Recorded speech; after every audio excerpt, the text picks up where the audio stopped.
নামাজ, রোজা করার পরেও কিয়ামতে যারা হবে সবচেয়ে বড় মিসকিন।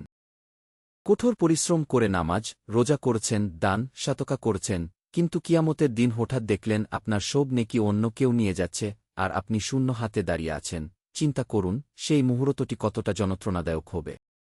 নবীজি সাল্লাল্লাহু আলাইহি ওয়াসাল্লাম এর বাণী, প্রকৃত মিসকিন সেই ব্যক্তি যে কিয়ামতের দিন নামাজ, রোজা ও জাকাত নিয়ে আসবে, কিন্তু সে দুনিয়াতে কাউকে গালি দিয়েছে, কারো নামে অপবাদ দিয়েছে, কারো সম্পদ আত্মসাৎ করেছে বা কাউকে আঘাত করেছে।